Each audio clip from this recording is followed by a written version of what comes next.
भी निकालना हम सीख चुके हैं।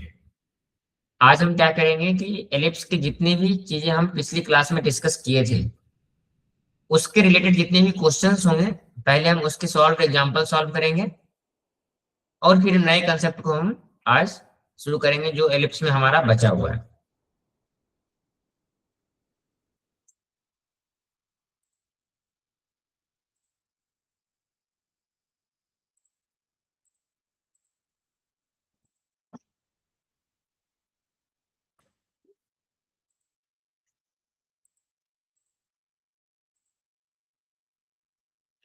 यस, तो parametric form of the ellipse जो हमारा अगला टॉपिक है ना, हम इसको अभी थोड़ी देर के बाद डिस्कस करेंगे। हम पहले जितनी चीजें हम डिस्कस कर चुके हैं उसका एक समरी देख लेते हैं और फिर उसके रिलेटेड हम क्वेश्चंस करेंगे।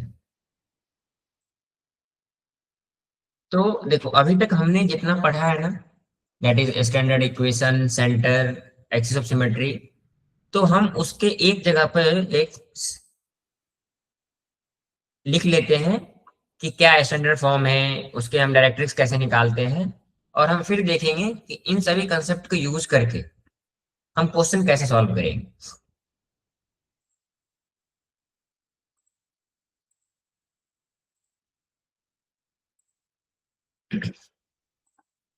तो देखो, सबसे पहले जो हम पढ़े थे that is standard equation of any ellipse. तो हम क्या पढ़े थे कि standard equation is equals to X square upon A square plus Y square upon B square is equals to 1। अब यहाँ पर हम दो चीज देखेंगे कि हमें जो एलिप्स मिलेगा ना, या तो वो उसके मेजर एक्सिस होंगे एक्स एक्सिस, या फिर मेजर एक्सिस होंगे वाई एक्सिस। दो केस हो सकता है, दोनों मैं दो एलिप्स मैं यहाँ पे ड्रॉ करता हूँ आप लोगों के लिए।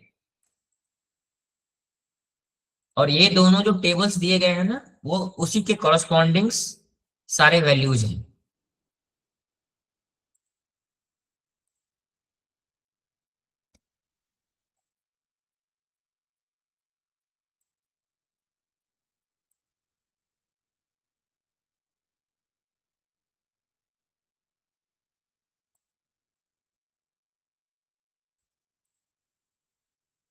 तो अगर इसमें मैं ना एक्स दोनों एलिप्स में मैं पहले अभी एक्सिस ड्रॉ करूं,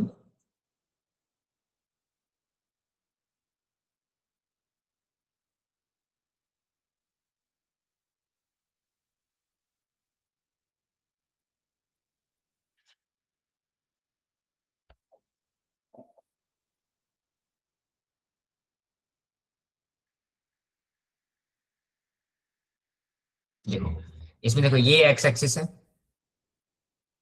and this is Y axis. Similarly, in this ellipse, this is x-axis and this is y-axis.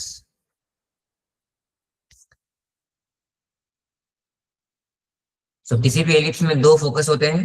So this is suppose s and this is s dash. हमने स्टैंडर्ड फॉर्म लिया था ना कि फोकस को हम s से denote करते हैं। इस केस में भी दो फोकस होगा, वो कहां पर होगा, यहां पर होगा। सो this is s, sorry this is s and this is s dash. तो अब देखो, मैंने आपको बताया था ना कि जो भी एक्सिस दोनों फोकस के थ्रू पास करेगा that will be a major axis. So this is a major axis. और इस केस में सेकंड एलिप्स में this is a major axis.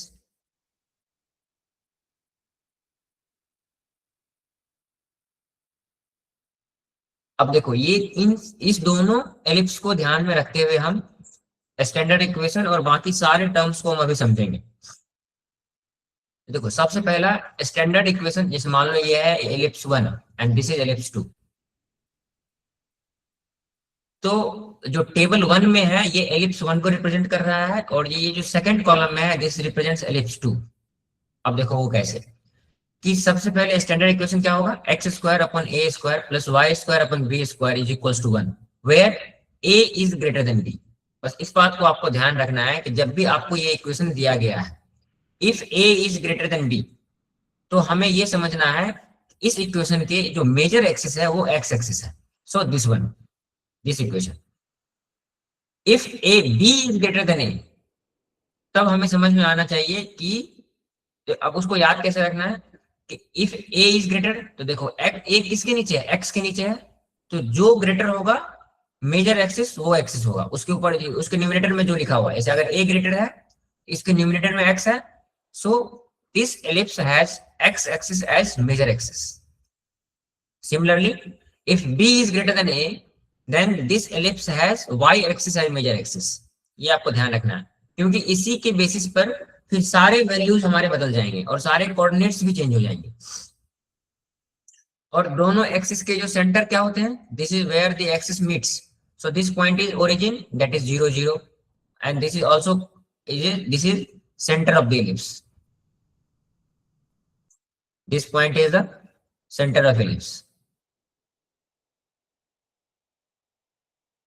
Now next, which axis is the axis of symmetry? तो किसी भी ellipse में both x axis and y axis, both the axes are axis of symmetry. So this is true for both the ellipse. Now, what are the vertices? Vertices क्या होते हैं? Ellipse जहां भी axis से इंटरसेक्ट करे उस point को हम वर्टिसेस कहते हैं. तो a और a डैश क्या है, वो मेजर एक्सिस पे होता है. तो for first ellipse this is a and this is a dash. इसके कोऑर्डिनेट्स क्या होंगे, स्मॉल a 0, मींस इस ओरिजिन से लेके यहां तक का जो डिस्टेंस है वो a है. और सिमिलरली इसके कोऑर्डिनेट्स क्या होंगे, -a0. So this is the coordinate for the vertices on the major axis. उसी प्रकार से capital B and B dash is the vertices on the minor axis. तो इसको अगर हम मेजर एक्सिस कहेंगे तो y एक्सिस को हम कहेंगे this is minor axis. So this axis is minor axis. तो इसके अगर हम वर्टिसेस निकालें तो ऐसे पॉइंट जहां पे एक्सिस और एलिप्स इंटरसेक्ट कर रहे हैं, that is this point is B, this one, and this point is B dash. अब देखो B के कोऑर्डिनेट्स क्या होंगे. अब चूंकि ये this point lies on the y axis, तो इसके x कोऑर्डिनेट क्या होंगे, हमेशा 0 होंगे. So this will B 0, B, and below the x axis this will be 0, -b. So this is the coordinate of the vertices. Similarly, हम अगर second ellipse को देखें तो इसके वर्टिसेस क्या क्या होंगे. अगेन जो a पॉइंट है ना, a and a dash, this will always be on the x axis. So this point is a and this point is a dash. Again, the coordinates of the a is a0, a,0 here, -a,0. This point is B and coordinate of B is 0, B.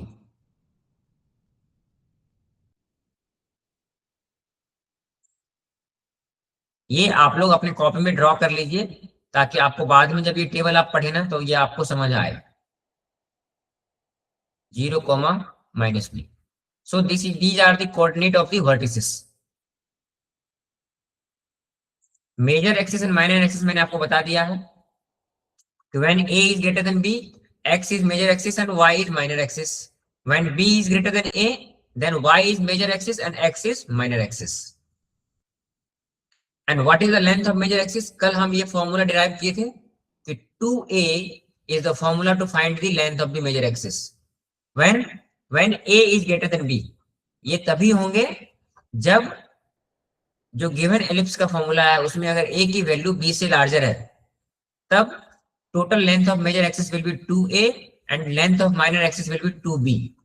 But in case of when b is greater than a, means y axis is the major axis, उस case में क्या होगा, length of major axis will be 2b and length of minor axis will be 2a. तो ये दोनों formula आपको ध्यान रखना है कि क्या होता है. Relation between a b and c, a b and e. तो जब हम इक्वेशन ऑफ स्टैंडर्ड एलिप्स निकाल रहे थे तब मैंने आपको बताया था ना कि b square is equals to a square into 1 minus a square. So this is the relation between a b and e. अगर आपको मान लो सपोज कोई दो वैल्यूज दी गई है, ए और बी की अगर वैल्यू पता है आपको, तो आप ई की वैल्यू कैलकुलेट कर सकते हैं, या फिर ए और ई की वैल्यू पता है तो आप बी की वैल्यू कैलकुलेट करते हैं. Means out of 3 any 2 value is given to you, you can calculate the value of third quantity. Similarly, for the ellipse which has major axis on the y axis, तो उसके relations क्या होते हैं, a square is equal to b square into 1 minus e square. और focus के coordinates हमें कैसे निकालने हैं? जैसे यहाँ पे देखो ये पॉइंट एस है, इसके कोऑर्डिनेट मैंने आपको प्रूव करके बताया था ना, that is A e comma 0, और एस डैश के जो होंगे वो माइनस ए ई कोमा 0। उसी प्रकार से अगर हम सेकंड एलिप्स का देखें तो इसके फोकस क्या क्या होंगे? 0 comma B, and this will be 0 comma minus b. So these are the coordinate of the focus.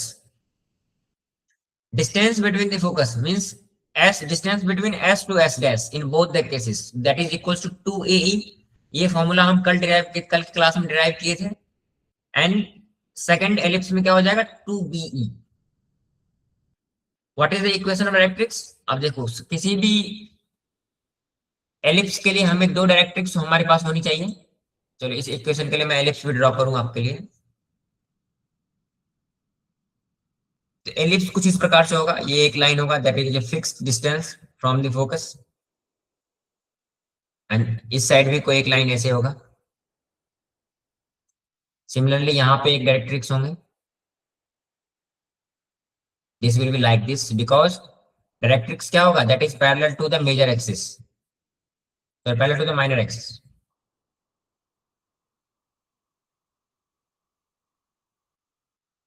So these are the directrix. So what is the equation of directrix here? X is equals to a upon e. So equation of this line is x is equals to a upon e. And इस line का equation क्या हो जाएगा? x is equals to minus a upon e. Similarly अब देखो कोई भी एक ऐसा लाइन जो x एक्सिस के पैरेलल हो तो इसके इक्वेशन हमेशा क्या होते हैं? y equals to something. यहाँ पर क्या हो जाएगा? y is equals to b upon e।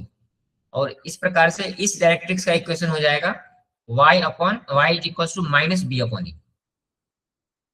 So this is the equation of directrix. Now you have to find out,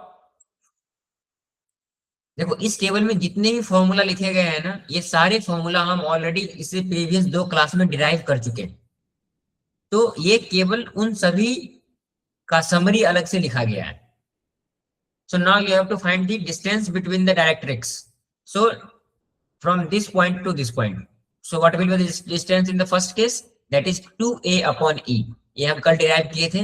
और जब एलिप्स y एक्सिस पे होगा that will be 2b upon e. Similarly, end point of the lattice rectum that is ae, comma b square upon a, and L dash will be ae, comma b square upon a. So end point of the lattice rectum क्या होगा? एक ऐसी line जो focus के through पास करे और major axis के perpendicular हो। जैसे अगर पहले केस में देखिए तो इस लाइन को हम कहते हैं latus rectum.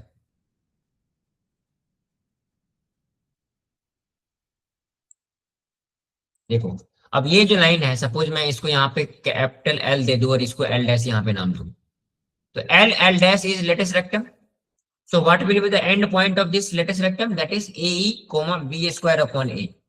And L dash is the point which is below the x-axis. So its coordinate will be AE, comma minus B square A.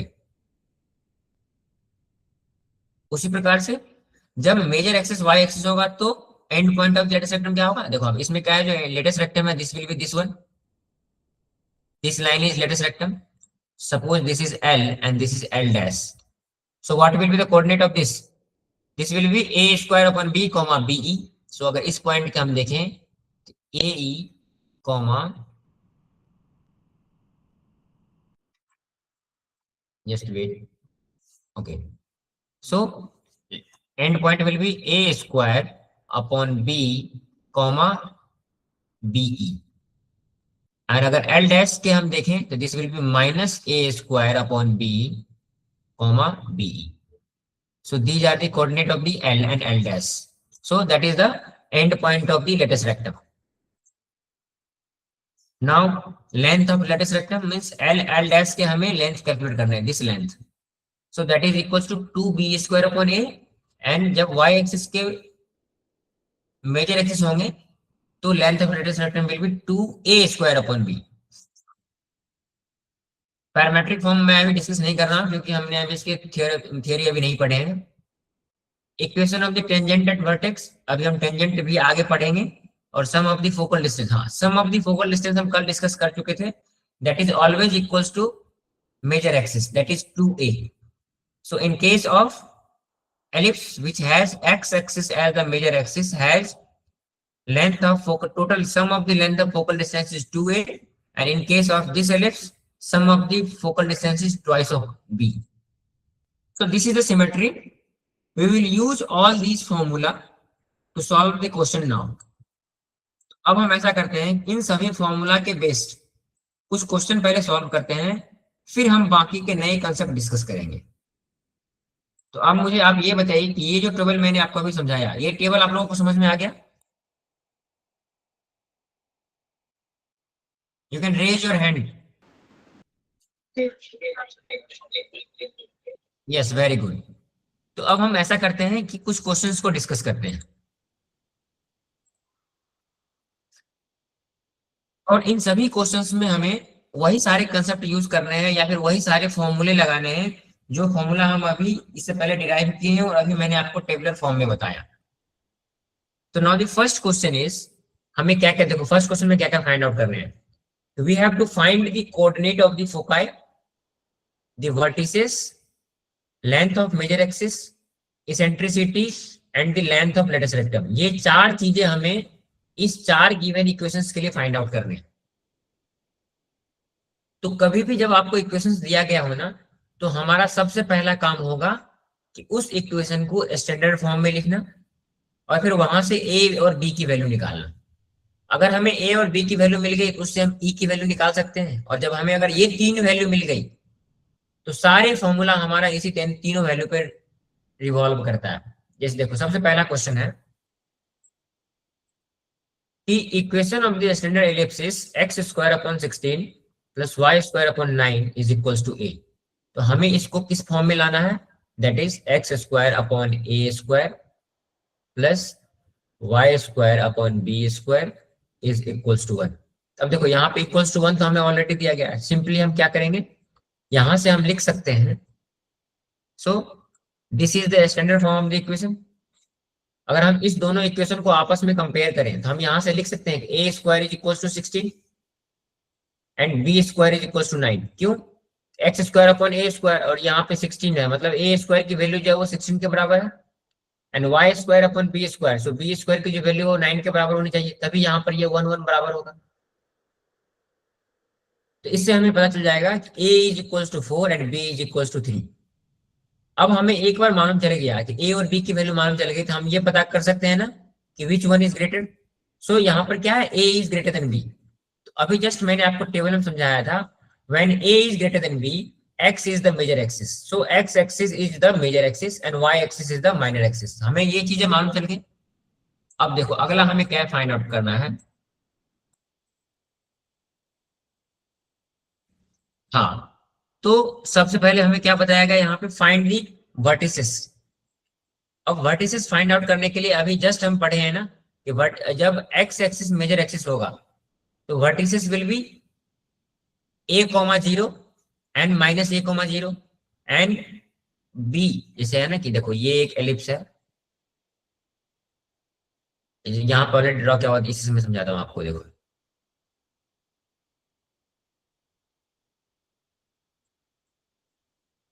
so suppose this is an ellipse, so what are the vertices here?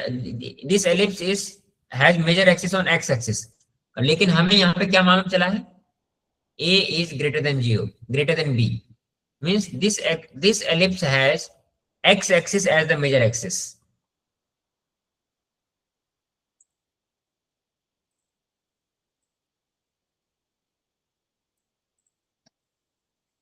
So now we will draw the vertices here.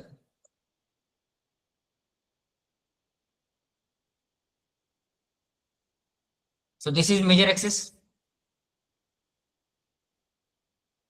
So we have to find out the vertices, that is this point A and A dash, similarly B and B dash. So अभी हम जब table पढ़े थे उसमें हमें ये पता चला था ना कि वर्टिसेस के जो कोऑर्डिनेट्स होते हैं that is plus minus A0, means this side will be a comma 0 and this will be minus a comma 0. So vertices will be is equals to a की वैल्यू हमें पता है 4, so 4 comma 0 and minus 4 comma 0. तो ये दो vertices हो गए. बाकी के दो वर्टिसेस क्या होते हैं? 0 comma b and 0 comma minus b. So b की वैल्यू हमें पता है that is 3, so 0 3 and 0 minus 3. So these four are the vertices of the ellipse whose equation is x square upon 16 plus y square upon 9 is equals to 1. So हमें vertices मिल गए. Next क्या है? What is the length of major axis? So to find the length of major axis, we have the formula that is 2a और a की value हमें पता है that is 2 into 4. This is equals to 8. Similarly, length of minor axis that is 2b और b की value हमें पता है that is a is equals to 4 and b is equals to 3. So length of minor axis will be 2 into 3 that is 6. Now अभी मैंने आपको बताया था ना कि a b और e के बीच में एक रिलेशन होता है that is if x axis is the major axis that relation is b square is equals to a square into 1 minus e square. और हमें यहाँ पर a और b की वैल्यू पता है that is a is equals to 4 and b is equals to 3. So we can calculate the value of e using this formula that is a equals to b is equals to 3. So 3 square is 9 into 4 square 16 into 1 minus e square. अगर हम इसको solve करते हैं 16 से दोनों तरफ divide करते हैं तो 9 upon 16 is equals to 1 minus e square. So e square will be equals to 1 minus 9 upon 16 that is 7 upon 16. So the value of e will be plus minus under root 7 upon 4. अगर हम इसका square root लेते हैं that is 1 minus 9 upon 16 is equal to 7 upon 16. If we take the square root of 7 upon 16, the square root of 7 is root 7 and square root of 16 is 4. So that will be plus minus under root 7 upon 4. लेकिन हमें एक चीज पता है कि किसी भी ellipse के लिए जो e की वैल्यू होती है that should be less than 0, so that should be greater than 0 and less than 1. लेकिन अगर हम e की value minus under root 7 upon 4 लें, so this is less than 0. But हमें पता है कि e की वैल्यू 0 से लेस देन नहीं हो सकती. So therefore we have to take the value, positive value of the e, that is e is equals to under root 7 upon 4. Now हमें अब तीनों वैल्यू मालूम चल गई. e की वैल्यू मालूम है, a की वैल्यू मालूम है एंड b की वैल्यू पता है that is 3. तो अब हम आगे जो भी कैलकुलेट करेंगे इस तीनों की वैल्यू का हम यूज कर सकते हैं. तो पहला क्वेश्चन हमारा क्या था? Find the coordinate of the foci. So coordinate of the foci हम डेरिवेशन जब कर रहे थे उसमें हमें पता था ना कि s is equals to a e comma 0 and minus a e comma 0. अब हमें a की वैल्यू पता है और e की वैल्यू पता है. We will simply multiply a into e, that is 4 into under root 7 upon 4 into comma 0. So ये 4 से 4 कैंसिल आउट हो जाएगा. That is first focus is under root 7 0 and the second focus is minus under root 7 0. Distance between the focuses 2ae, 2 into a into e की value root 7 है. That is a is equals to 4 and e is equals to under root 7 upon 4. So 4 से 4 cancel out हो जाएगा. 2 into root 7. So that is the distance of the focus. What is the equation of directrix? X is equals to plus minus a upon e. हम ये सारे formula already discuss कर चुके हैं. अभी हमें क्वेश्चन को सॉल्व करने के लिए बस इस फॉर्मूला का यूज करना है. So here the equation of the directrix will be x is equals to a upon e, that is value of a is 4 and value of e is under root 7 upon 4. So that will be equals to x is equals to plus minus root 16 upon 4. Plus minus root 16 upon 7 का क्या मतलब है कि ये इसके right hand side में जो directrix होंगे दिस वन. चलो मैं एक सेपरेट एलिप्स बनाता हूं.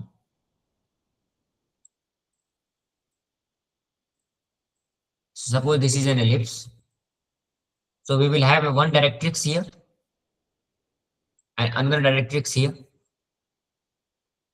सो equation of this directrix will be x is equals to, this is plus minus root 16 upon root 7. So this will be 16 upon root 7 and equation of this directrix will be x is equals to -16/7 √7.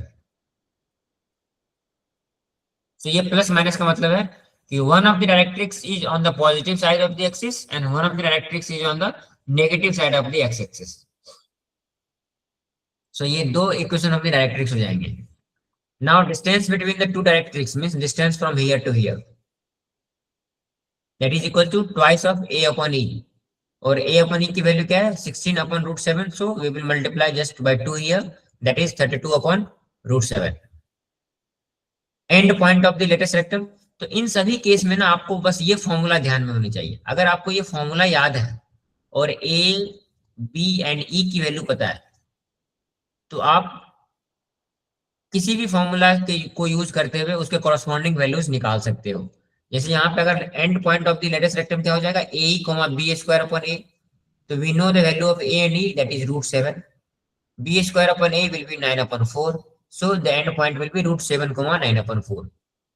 Similarly, L dash, that is latest rectum. So suppose this one is the focus and this one is the latest rectum.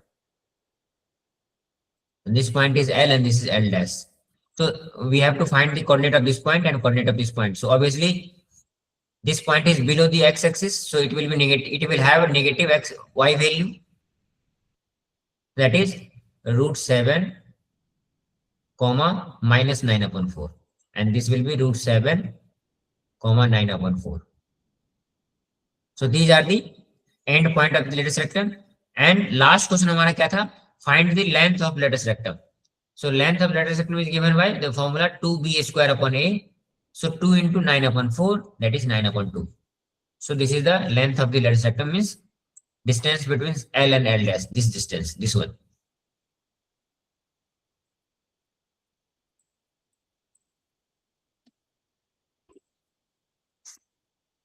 Parametric form में भी हम discuss नहीं किए हैं, हम उसको आगे भी डिस्कस करेंगे. सिमिलरली ये एक फर्स्ट क्वेश्चन था, जैसे इस एग्जांपल का ना, this is the first question. So चलो एक, अब चूंकि देखो पहला क्वेश्चन जो था, ये क्वेश्चन क्या है, हमें ऑलरेडी स्टैंडर्ड फॉर्म में दिया गया था. बट अगर हमें ये क्वेश्चन स्टैंडर्ड फॉर्म में नहीं दिया गया तब हम इसको कैसे सॉल्व करेंगे? तो इस एक क्वेश्चन को सॉल्व करते हैं, फिर बाकी के दो एग्जांपल्स आपके लिए होमवर्क होगा. तो हमारा जो सबसे पहला काम है, कभी भी जब क्वेश्चन दिए जाए ना, the first thing we have to do is convert the equation in the standard form.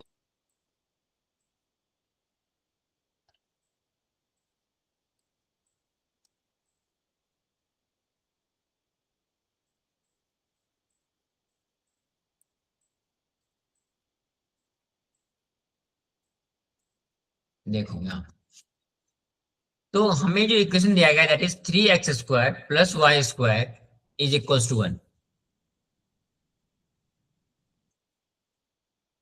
तो हमें क्या करना है कि पहले इसको स्टैंडर्ड फॉर्म में लेके आना है. तो स्टैंडर्ड फॉर्म में एलिप्स क्या होता है? That is x² / a² + y² / b² is equals to 1. तो यहाँ पे x के साथ कुछ मल्टीप्लाइड है, तो अगर मैं इसको 1/3 से मल्टीप्लाई कर दूं और इसको 1/4 से मल्टीप्लाई कर दूं, तो एज इट इज वही होगा. और 1/3 से अगर मल्टीप्लाई करता तो 1/3 से डिवाइड भी करना पड़ेगा. किसी भी नंबर को सेम रखने के लिए अगर हम जिस नंबर से मल्टीप्लाई कर रहे हैं उसी नंबर से उसको डिवाइड भी करते हैं. या फिर एक और तरीका मैं बताता हूँ, जैसे अगर मैं इसको लिखूं x² / 1/3, जब इसको सॉल्व आउट करूंगा तो इसको हम फिर से वापस लिख सकते हैं x² × 3/1, दैट इज 3x². तो हमें कन्वर्ट करने के लिए क्या करना है, हमें ये इंश्योर करना है कि न्यूमरेटर में ओनली x² होना चाहिए, डिनोमिनेटर में कुछ भी हो सकता है, उसको हम a² से इक्वेट कर देंगे. उसी प्रकार से न्यूमरेटर में यहाँ पे y² होनी चाहिए और डिनोमिनेटर में हम कुछ भी लें जो कि इस इक्वेशन के बराबर हो. तो इस प्रकार से जब भी हो तो हम सिंपली क्या करते हैं कि x और y² में जो नंबर मल्टीप्लाई होता है उसके रेसिप्रोकल से हम इस नंबर को डिवाइड, x² को डिवाइड कर देंगे. तो हम इसी इक्वेशन को कन्वर्ट करके ऐसे लिख सकते हैं ना, that is x² / 1/3 plus y square upon 1 upon 4 is equals to 1. Now, this is in the standard form of the equation.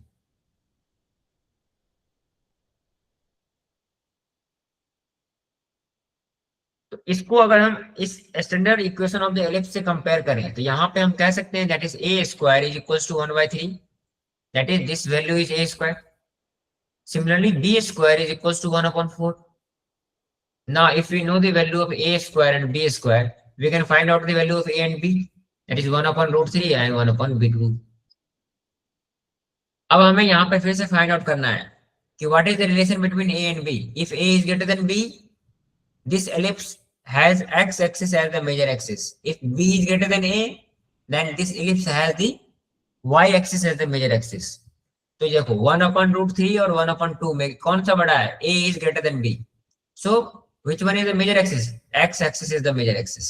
तो यहाँ पे fill in the blanks आपके लिए दिया गया था. तो you have to fill this that x axis is the major axis. और जब x axis major होता है तो हमारा a, b और e का क्या रिलेशन है? That is b square is equals to a square into 1 minus e. So we can say that 1 minus e square is equals to b square upon a square. और हमें b और a की value पता है.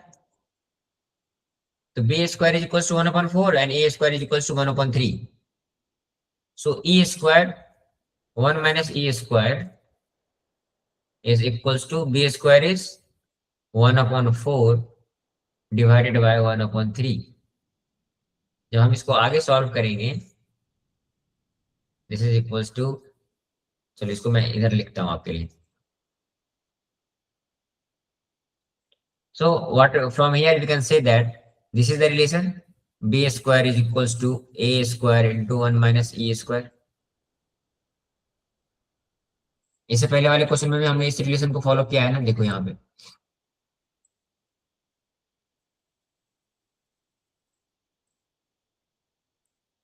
ये relation मैंने आपको बताया था. So this is valid for when x axis is the major axis. b square is equals to a square into 1 minus e square. उसी प्रकार से हम इस क्वेश्चन के लिए सॉल्व करेंगे. So now we know the value of b square. b square is 1 upon 4 which is equals to 1 upon 3 into 1 minus e square. तो e1 minus e square is equals to 1 upon 4 into 3 upon 1. That is 1 minus e square is equals to 3 upon 4. अब हमें यहाँ से e square की वैल्यू निकालनी है. तो 1 minus 3 upon 4 will be equals to the value of e square. तो इसको हम सॉल्व करते हैं. So a square is equals to 4. 1 upon 4 is equals to e square. So we will take the square root of both the side. That is 1 upon 2 is e. So we have got the value of e, that is 1 upon 2. वही यहाँ पर लिखा गया है. And we know that this will be plus and minus both because we are taking the square root of 1 upon 4. And there is a condition for ellipse e should be less than 1 and it should be greater than 0. So minus 1 by 2 is not possible here. So we will take the value of 1 by 2 as only positive. So 1 by 2 is equals to e is the value of e in this equation. Now again हमें a, b और e की value पता है. तो अब जितनी भी questions पूछे जाएंगे find the focus, vertices, length of radius rectum, उन सभी के लिए आपको सेम प्रीवियस क्वेश्चन में जो हमने फॉर्मूला यूज किया है आपको वही फॉर्मूला लगाना है. तो उस क्वेश्चन को मैं अलग से सॉल्व नहीं कर रहा हूं. मेजर पोर्शन ये था कि इस प्रकार के इक्वेशंस को हम स्टैंडर्ड फॉर्म में कैसे कन्वर्ट करते हैं और उसके बाद ए बी और ई की वैल्यू कैसे निकालते हैं. एकदम सिमिलर क्वेश्चन है क्वेश्चन नंबर 3. तो you will solve the question number 3. आप एज ए होमवर्क सॉल्व करोगे और इसमें वही है सिंपली ए और बी, पहले इसको स्टैंडर्ड फॉर्म में रिड्यूस करना है हमें. That is x square upon a square plus Y square upon B square equals to 1. और उससे उसको यूज करके हम सारे क्वेश्चन सॉल्व कर सकते हैं. Question number 4. यस। अब देखो ये जो इक्वेशन है ना, इसको हमें पहले स्टैंडर्ड फॉर्म में लाना पड़ेगा, क्योंकि देखो ये 4x² plus 9y² minus 16x plus 54y plus 61 is equal to 0। So now we have to convert this equation in the standard form of the ellipse. चलो हम इसको पहले सॉल्व करते हैं। तो देखो अब ये एक क्वाड्रेटिक इक्वेशन है ना, so by completing the square method, इस क्वेश्चन को मैं पहले आज सॉल्व करूंगा नहीं आपके क्लास में। मैं चाहता हूं कि ये कंप्लीटिंग द स्क्वायर मेथड ये आपके प्रीवियस क्लास में था, तो पहले आप इस कंप्लीटिंग द स्क्वायर मेथड को पढ़ के आएंगे और इस इक्वेशन को स्टैंडर्ड फॉर्म में एज ए होमवर्क आप खुद सॉल्व करेंगे। कल की क्लास में मैं इसको सॉल्व करके दिखाऊंगा अलग से, लेकिन आज एज ए होमवर्क आप question number 2 and question number 3 and question number 4 solve करेंगे। चलिए अब हम चलते हैं आज के क्लास के ऐसे टॉपिक पे जिस टॉपिक को हम अभी तक डिस्कस नहीं किए, that is parametric form of the equation. Yes, this one. So this is the parametric form of an ellipse. तो सबसे पहले हम एक चीज यहाँ पे डिस्कस करते हैं, पैरामेट्रिक फॉर्म से पहले हम डिस्कस करते हैं ये ऑक्सिलरी सर्कल क्या होता है। Just wait for a minute.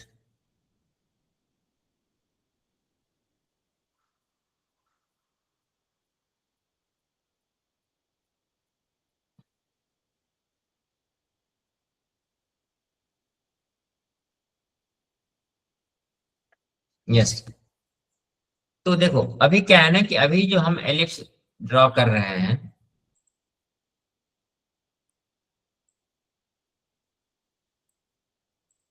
So this is an ellipse. अब यहां पर हम पहले मैं इसी एलिप्स के साथ एक सर्कल ड्रॉ करता हूं।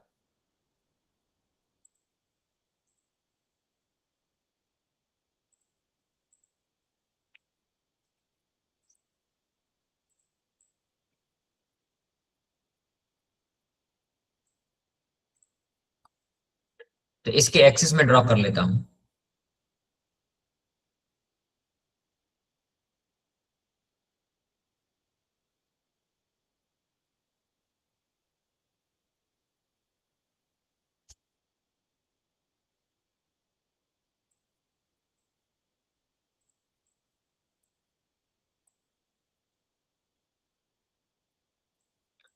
तो देखो इस एलिप्स में हम क्या कर सकते हैं, दिस इज ओरिजिन। जब हमें ए और बी की अलग अलग वैल्यू मिलती है ना, तो ये एक एलिप्स बनता है। जब ए और बी इक्वल हो जाएंगे तो क्या है, ये एक इसी पॉइंट से हम एक सर्कल बना सकते हैं इस प्रकार से।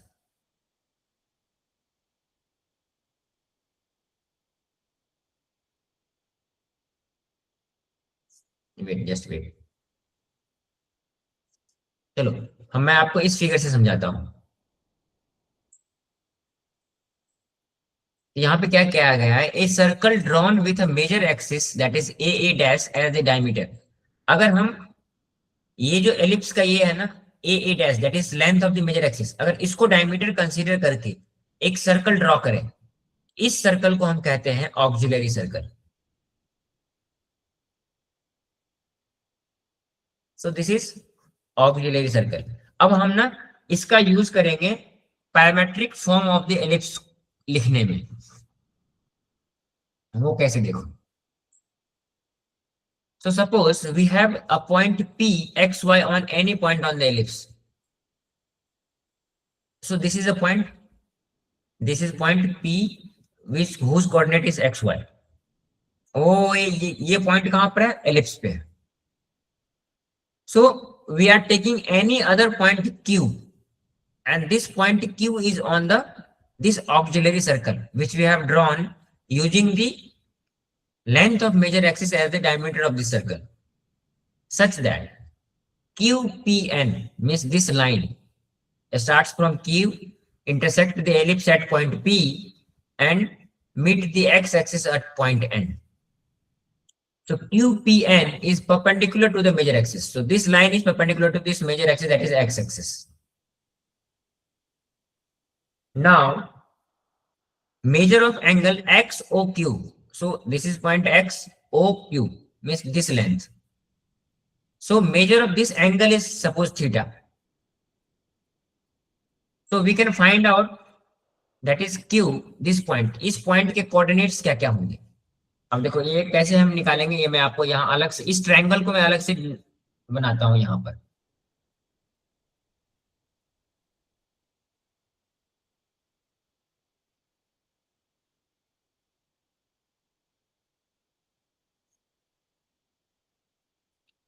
So this is the same triangle which we have drawn in this figure, that is this point is O, this point is N and this point is Q. तो सिंपली हमें क्या करना है कि अगर Q पॉइंट्स का हम coordinate लिखना चाहते हैं, that is X and Y, तो इसका जो, अगर ये पॉइंट ओरिजिन है, दिस इज 0 0, तो यहां से यहां तक की जो लेंथ होगी that will be the X coordinate, और इस पॉइंट से इस पॉइंट की जो लेंथ होगी that will B Y coordinate. अब हमें पता है दिस एंगल इज थीटा और this is perpendicular, so this is right angle triangle. और किसी भी राइट एंगल ट्रायंगल में साइन थीटा क्या होता है? Sine theta is opposite side by hypotenuse. तो देखो यहां पर वही लिखा गया है a cos थीटा. अब a का जो लेंथ है वो किसका लेंथ है? So this length is a, therefore x coordinate will be a cos theta and y coordinate will be a sin theta in this triangle. This is a. So what is the, एक minute, इसको मैं आपको और अलग तरीके से समझाने की कोशिश करता हूं.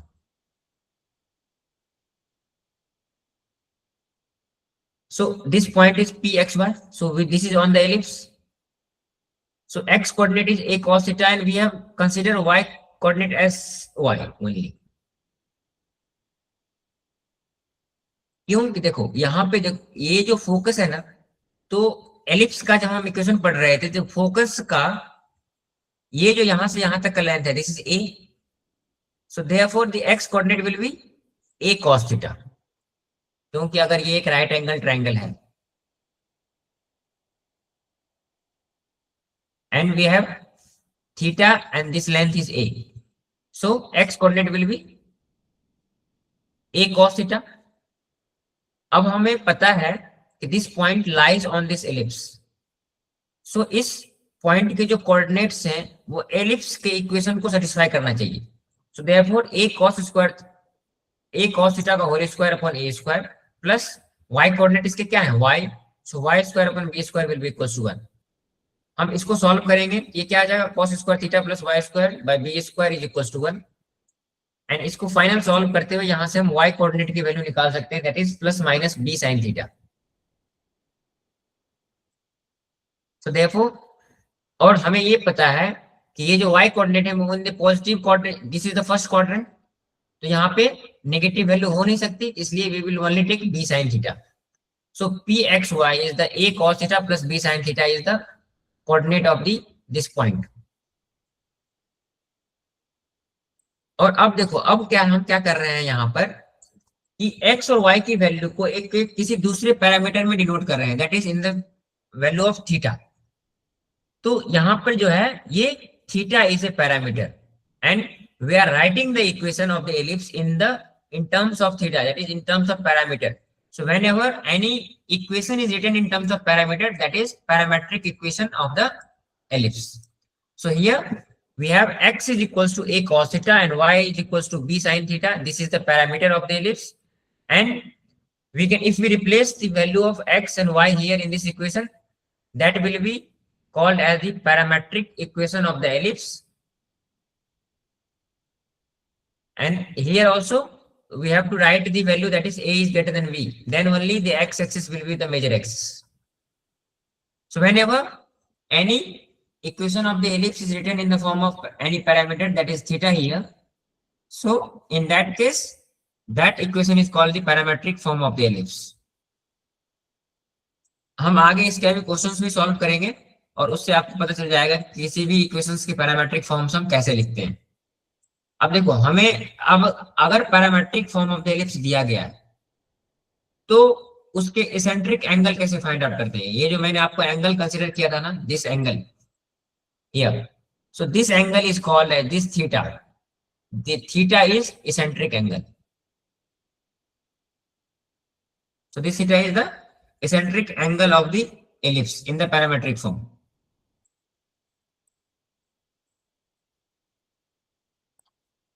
So now, if theta is the eccentric angle of the P, we know that the value of x is a cos theta and y is equals to b sin theta. Then we can find out the value of tan theta, that is sin theta upon cos theta की value अगर हम निकालेंगे that will be tan theta. तो इस equation से हम लिख सकते हैं cos theta is equals to x upon a. And अगर हम इस इक्वेशन को देखें तो हम यहां से निकाल सकते हैं sin theta is equals to b. तो अगर हमें tan थीटा लिखना है that is sin theta into cos theta, that is y upon b divided by x upon a. Any doubt? आप में से किसी बच्चों का माइक ऑन है? ओम, कुछ पूछना है आपको? नहीं सर, वो गलती से हो गए, sorry. Okay okay. So if we solve this, so tan theta will be equals to ay upon bx. तो अगर हमें थीटा की वैल्यू निकालनी है so we can find out the tan inverse ay by bx. तो इससे हमें क्या है, इसेंट्रिक एंगल मिल जाएगा. So x is now the next point is x square upon a square plus y square upon b square is equals to 1 if b is greater than a is other standard from the ellipse. ये मैंने आपको दो condition बताया है. First case is a is greater than b and the second case is b is greater than a. इस दोनों equation को हम कहते हैं this is the standard form of the ellipse. And the first one is called horizontal ellipse, this is called vertical ellipse, where the y axis is the major axis. तो अब हम parametric form में इस equations के discuss कर चुके हैं. तो अब पहला क्वेश्चन जो था हमारा, अभी जो हम एग्जांपल सॉल्व किए थे,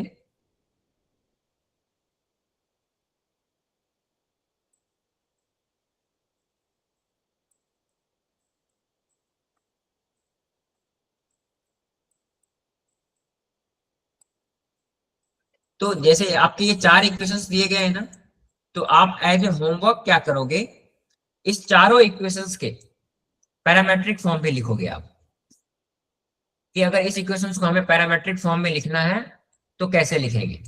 तो सिंपली आपको पहले ये निकालना है थीटा, जैसे अभी क्वेश्चन में जो मैंने पढ़ा ना. अब देखो पैरामेट्रिक फॉर्म का हम ये टेबल डिस्कस नहीं किए थे पहले, अब हम ये टेबल डिस्कस कर लेते हैं.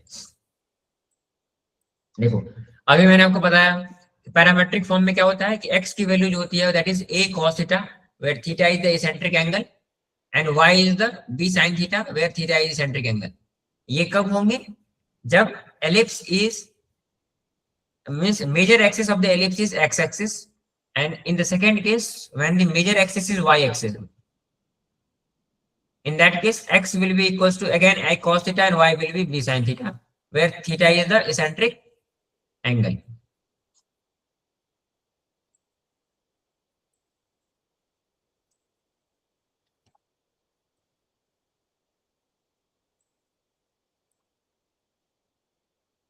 तो अभी अब हम एलिप्स के ना, जो इससे पहले जितने भी सॉल्व एग्जांपल्स हैं सारे कंसेप्ट हम ऑलरेडी डिस्कस कर चुके हैं.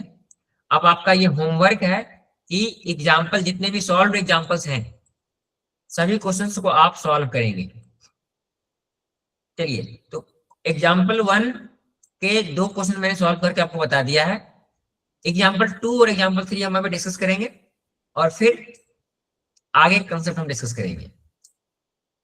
नाउ एग्जांपल 2, सभी एग्जांपल्स में कुछ क्वेश्चन मैं डिस्कस करूंगा आपके साथ, कुछ क्वेश्चन आप एज ए होमवर्क करेंगे.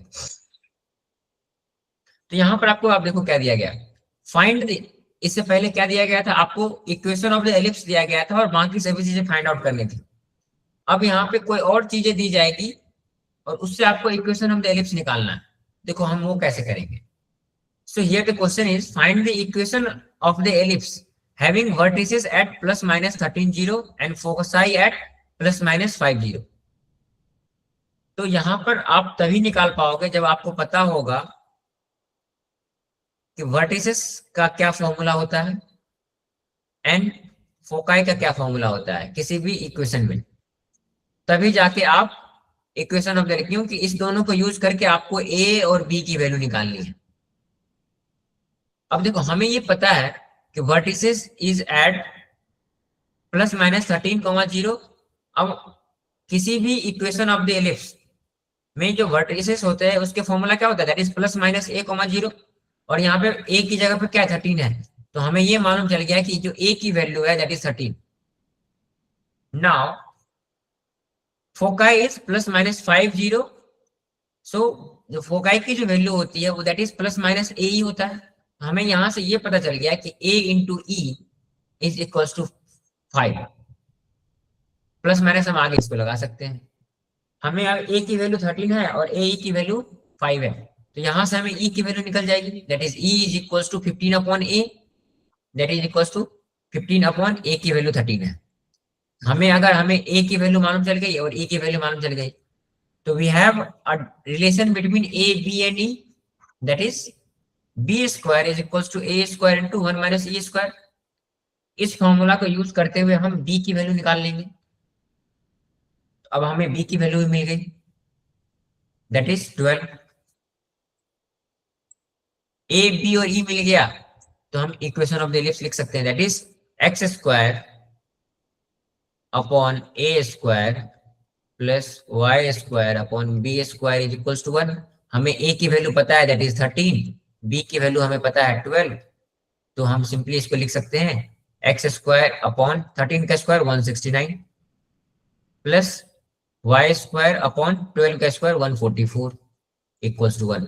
So this is the standard form of the equation where this condition is satisfied, where vertices are at this point and focus is at this point.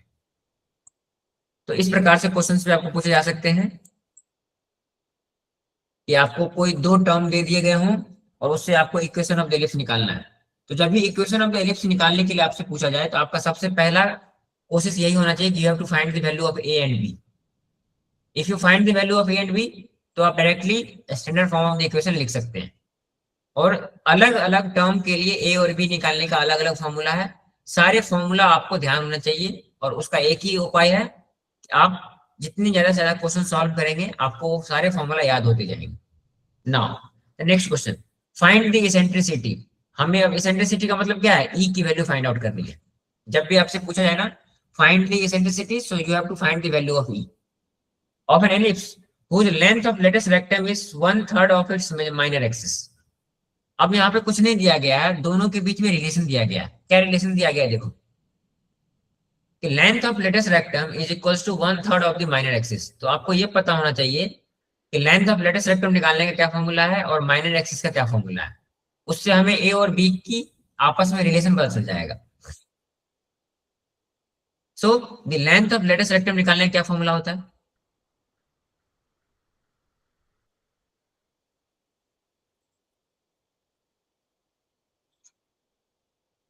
तो length of latus rectum निकालने का formula होता है 2b square upon ए। और minor axis, minor axis के length of minor axis का क्या formula होता है,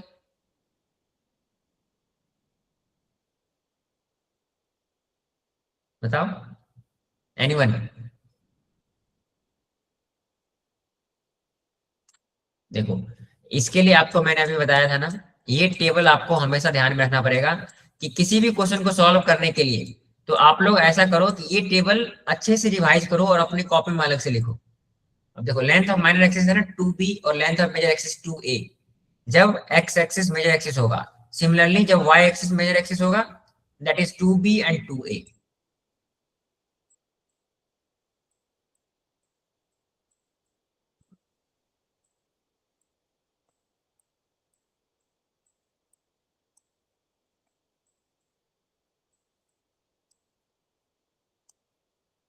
so length of minor axis is twice of b।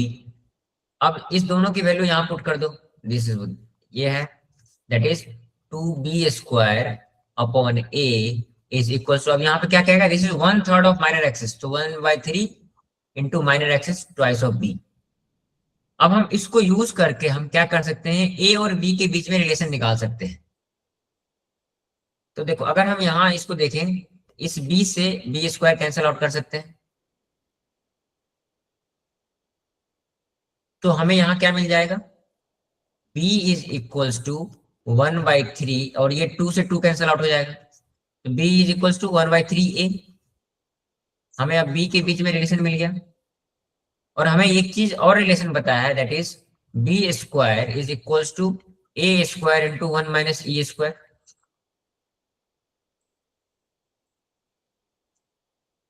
और हमें यहाँ पे b की value in terms of a पता है, तो सिंपली हम b की वैल्यू यहाँ पुट कर देंगे, that is b is equals to a/3, so we will put here a/3 whole square is equals to a square into 1 minus e square। अब हम इसको अगर आगे सॉल्व करेंगे, that is a square upon 9 is equals to a square into 1 minus e square. अब देखो ये a square से a स्क्वायर कैंसिल आउट हो जाएगा, और यहां से हमें क्या है, e की वैल्यू मिल जाएगी, और हमें क्वेश्चन में यही पूछा गया, find the eccentricity, so that is 1/9 is equals to 1 minus e square. तो e स्क्वायर, अगर हम इस क्वेश्चन को आगे सॉल्व करें, e square will be equals to 1 minus 1/9, that is 8/9। और ये e स्क्वायर की वैल्यू है, अगर हमें e की वैल्यू निकालनी है तो दोनों तरफ स्क्वायर रूट ले लेंगे, so square root of this e will be equals to 2√2 divided by 3, so this is the value of e। हमें वही फाइंड आउट करना था, क्वेश्चन में हमें क्या दिया गया था, फाइंड द इसेंट्रिसिटी। जब भी आपसे पूछा जाए find the eccentricity, so you have to find the value of e। तो हमें e की वैल्यू एट द एंड मिल गई। तो अब क्या है, जो अगले इसके बाद हम कुछ स्पेशल केस और टेंजेंट ऑफ द एलिप्स पढ़ेंगे, वो हम अगले क्लास में डिस्कस करेंगे। तो आज की क्लास के लिए आपका होमवर्क यही है कि जितने भी सॉल्व एग्जांपल्स जो हमने अभी क्लास में डिस्कस नहीं किए हैं, उन सभी एग्जांपल्स को आप खुद सॉल्व करेंगे, क्योंकि उसके सिमिलर क्वेश्चंस हम ऑलरेडी डिस्कस कर चुके हैं। सो आज की क्लास हम यहीं तक रखते हैं, बाकी बचे हुए टॉपिक्स और क्वेश्चंस हम अगली क्लास में डिस्कस करेंगे। Okay okay, so thank you everyone. आप अब अगली क्लास का वेट कर सकते हैं, and bye bye, good night everyone. Bye, sir. Good night, good night.